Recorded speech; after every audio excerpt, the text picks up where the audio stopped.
Please guys don't skip this reels. আমি জোম্যাটোতে কাজ করি দীর্ঘ 7-8 মাস হলো। তো আমার একটা হঠাৎ করে না 8 কিলোমিটারের অর্ডার আছে। 8 কিলোমিটারের জন্য আমাকে পে আউট দিয়েছিল 59 টাকা। তো ভাই আমি অর্ডার দিতে গেলাম, রোদ ঝড়, তখন রোদ উঠেছে প্রচুর, কড়ক রোদ, দুপুর 2টো বাজে, মাঝে মাঝে বৃষ্টি হচ্ছিল। কাস্টমারের লোকেশানে পৌঁছেছি, কাস্টমারকে ফোন করেছি, স্যার আমি আপনার লোকেশানে আছি, কোথায় আছেন? আমি বললাম ওয়াও মোমোর সামনে আছি। বলে ওখানে কি করছেন? আমি তো লোকেশান তো ওখানে দিইনি।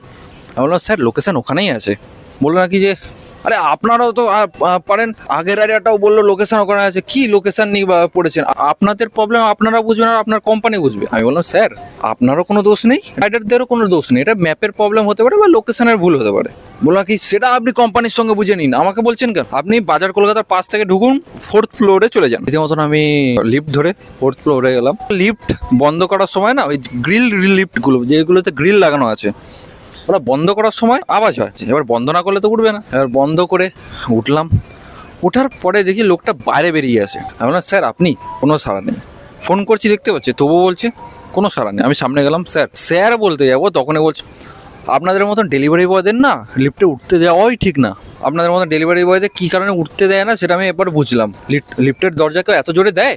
ব্যাপারটা হচ্ছে আমি তখন বলতে পারিনি কিছু, আমি চলে এসেছি, কারণ আমার আইডিতে ভাই স্ট্রাইক পড়বে। আমি কষ্ট করে ব্রোঞ্জ পার্টনার থেকে এখন ব্রোঞ্জের উপরে কী আছে আমি জানি না, ওই পার্টনারে যেতাম, মানে আমার প্রমোশন হতো, ওটা ভয়তে আমি বলিনি। আর 1 পয়েন্টের জন্য কেন আমি ঝামেলা করব? তো আমি রীতিমতন মাথাটা নামিয়ে চলে আসলাম ডেলিভারি করে।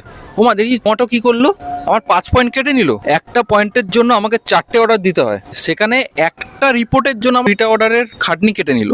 আমাদের রাইডারদের হাতে কোনো আইন নেই, তোমরা যে মারও খাও তোমাকে চুপ করে থাকতে হবে, তবুও তুমি রিপোর্ট খাবে। ভাই কাস্টমারদের উদ্দেশ্যে একটাই কথা বলবো, জোম্যাটো রাইডাররা খুব কষ্ট করে জীবন চালায়। আমি তো পার্ট টাইমের জন্য রয়েছি, কিন্তু যারা জীবন চালায় না তারা সারাদিন কাজ করে, রোদ ঝড় জল বৃষ্টি বন্যা সব সময় ওদের কাজ চলে। ওরা কুত্তা নয় যে তোমরা কুত্তাদের মতন বিহেভিয়ার করছো, ওরা কুত্তা না। কুত্তাদেরও ওরমভাবে বিহেভিয়ার করা হয় না যেটা কালকে আমার সঙ্গে করা হয়েছে। তোমরা এসির তলায় বসে টিভি দেখতে দেখতে খাবার খাবে, ওর বিনা না খেয়ে, মানে খাবারের চিন্তা না করে ওরা দিন রাত খাটবে তোমাদের জন্য, মাত্র 2টো পয়সার জন্য।